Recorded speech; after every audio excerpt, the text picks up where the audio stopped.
Olá pessoal, bem-vindos ao canal AstroNews. Meu nome é Cristóvão Jaques e vamos começar aqui o nosso vídeo de hoje. Iremos falar sobre esta tempestade de meteoros. Será que ela realmente vai ocorrer?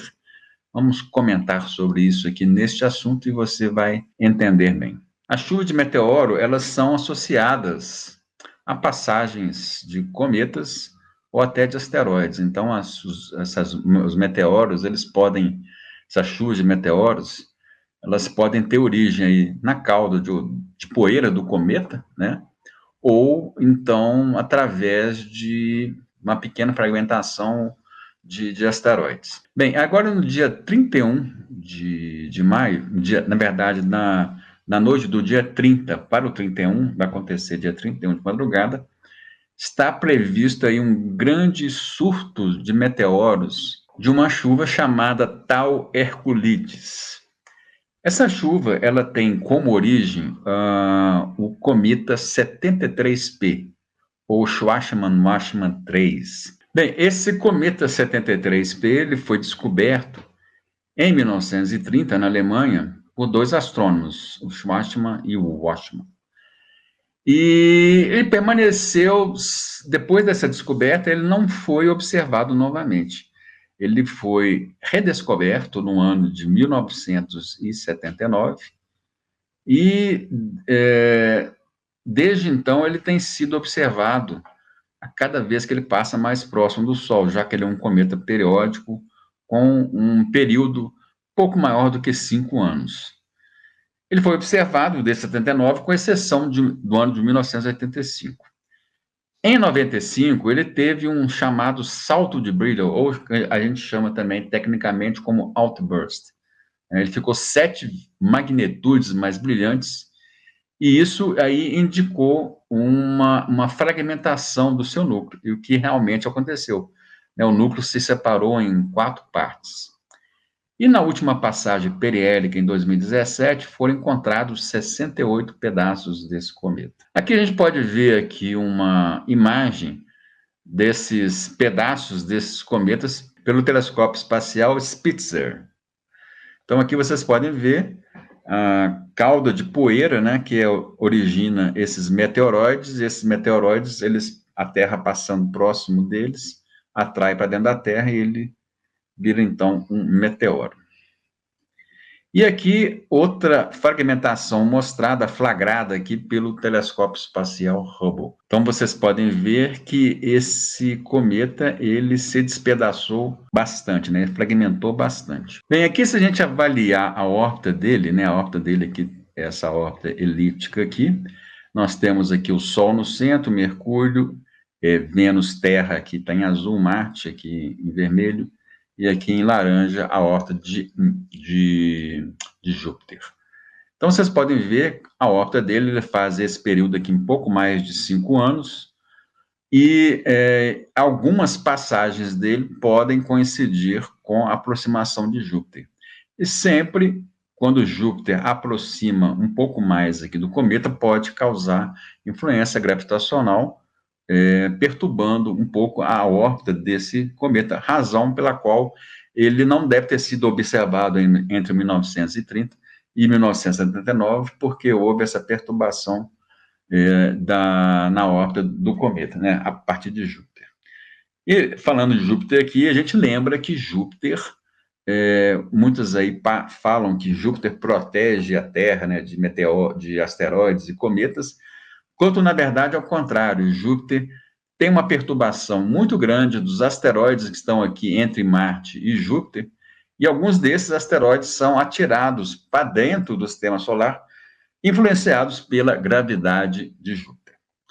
Mas aqui nós estamos falando aqui do cometa e vamos continuar falando aqui sobre essa tempestade de meteoros e por que ela vai acontecer. E falando um pouquinho aí sobre cometas periódicos, se você for no Wikipedia, procurar aí por Periodic Comets, você vai cair no link aí com uma listagem de cometas periódicos não numerados, ou seja, são cometas que têm apenas uma designação, tipo assim, ó, P barra, que é a parte que indica que é um cometa periódico, o ano da descoberta e mais uma sequência aí no ano simbolizando o J e o 6, para qualquer cometa aqui. Então, a gente vê aqui que tem uma listagem aqui chamada os cometas que não estão ainda numerados, e a partir de uma segunda observação desse cometa periódico passando próximo do Sol, ou seja, se ele for observado 2 vezes, ele passa nessa passagem periélica, ou seja, quando ele passa mais próximo do Sol, aí você tem a regra de dar um número para esse cometa. Então, aqui, se você vai aqui na List of Numbered Comets, nós vamos cair aqui na lista dos cometas periódicos que tem numeração, como, por exemplo, o famoso cometa Halley, que é o 1P. E aqui, no caso desse cometa, o 73P, a gente pode ver aqui que ele é o Schwarzschild-Máxima 3, e aqui tem uma lista com esses fragmentos todos aqui, ó. Então, aqui são mais de 60 fragmentos, e todos eles são numerados através de letras. Tá? Então, cada fragmento é numerado através de letras, e aqui vocês têm os elementos orbitais desses fragmentos, e aqui, então, estão listados esses fragmentos. Nós temos outros cometas aí também que têm uma fragmentação, como o 51P, o 57P e mais outros cometas periódicos. Bem, no céu, geralmente, todo ano, essa chuva de meteoros chamada Tau Herculides é uma chuva bem fraquinha, ela não tem muito destaque perante outras chuvas, e a posição do radiante é aqui na constelação de Hércules.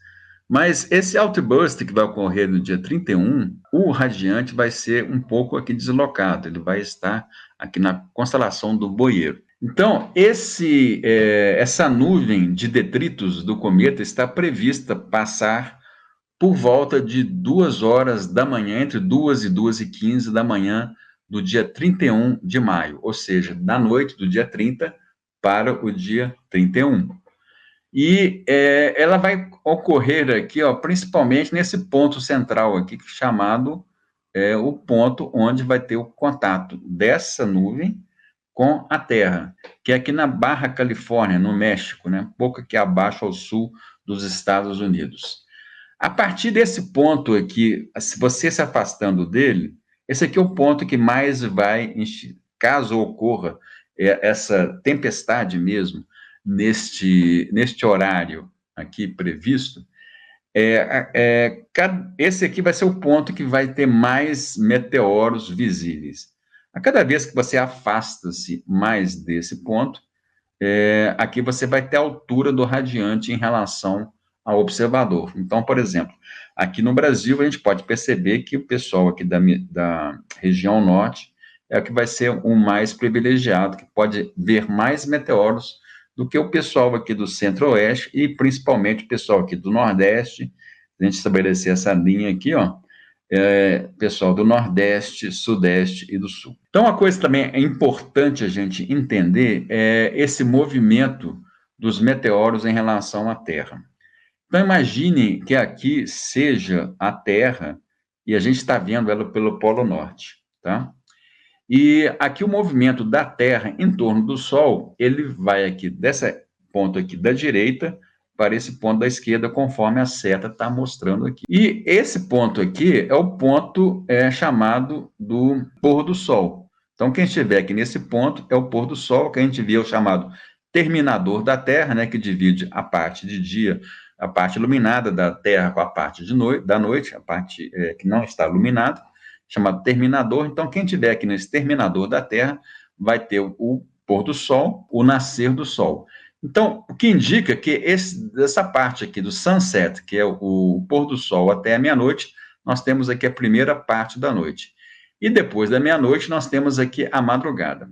Então, vocês podem ver que os meteoros que vêm dessa direção, eles encontram a Terra, que está indo numa direção oposta.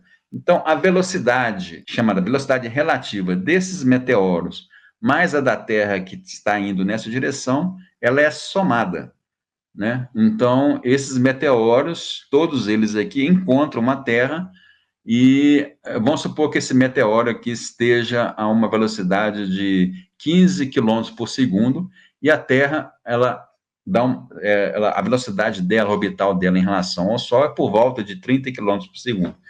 Então, significa que esse meteoro ele vai atingir a superfície aqui da atmosfera da Terra a 40 km por segundo, ou seja, ele vai pegar a velocidade dele e somar a essa velocidade aqui orbital da Terra. E esses meteoros que vêm aqui do lado direito, que caem aqui na Terra nessa primeira parte da noite, ou seja, entre o pôr do Sol e a meia-noite, eles têm um menor número, tá? Por quê?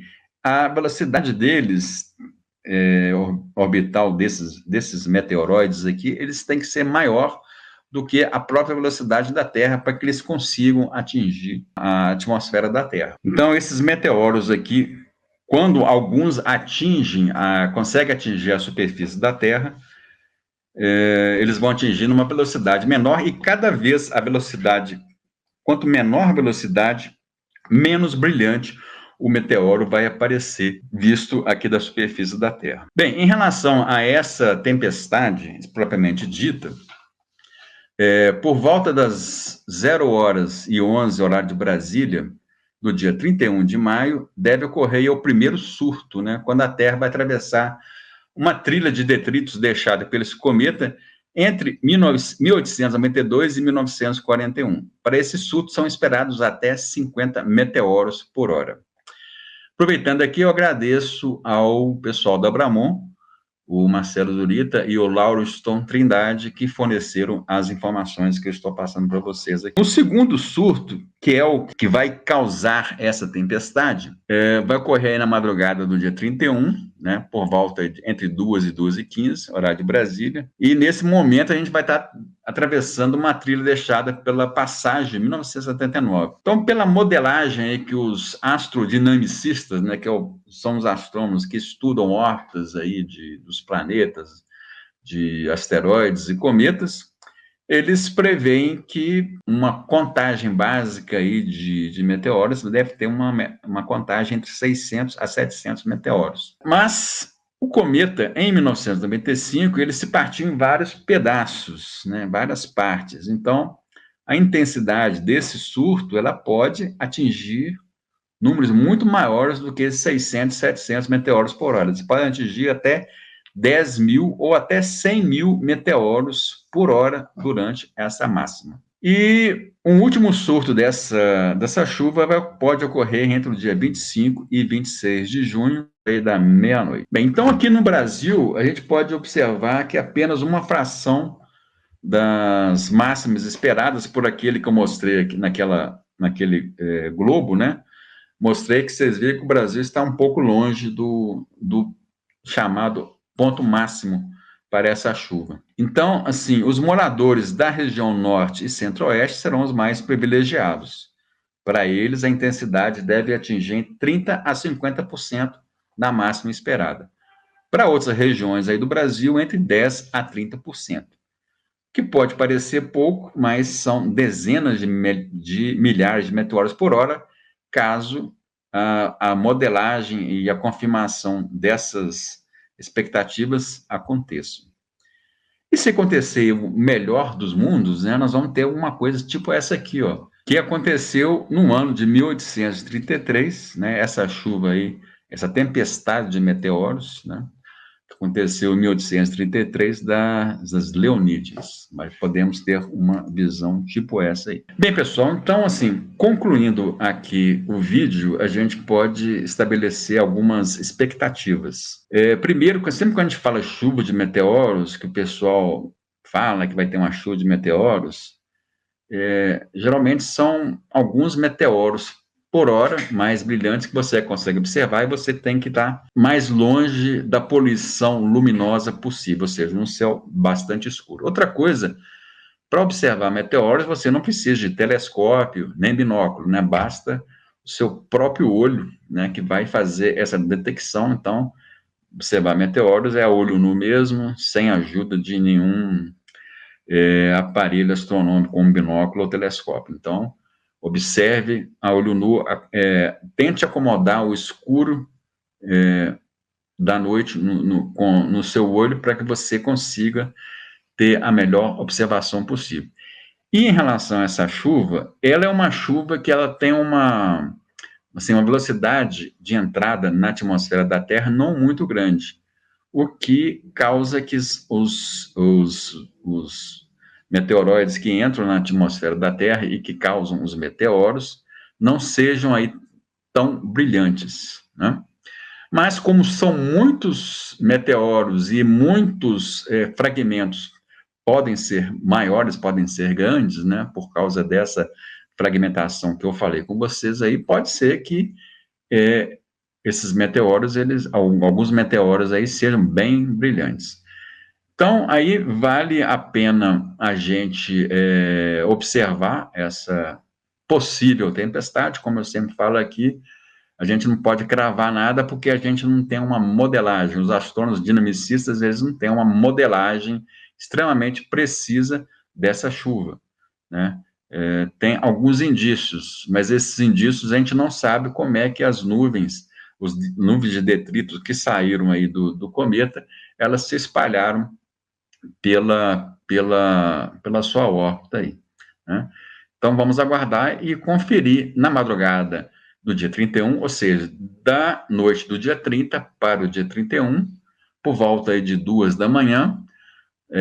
Não precisa olhar assim, você pode olhar até mais para a região noroeste, né, onde vai estar o radiante, mas os meteoros eles podem acontecer em qualquer local da esfera celeste, ou seja, qualquer local do céu.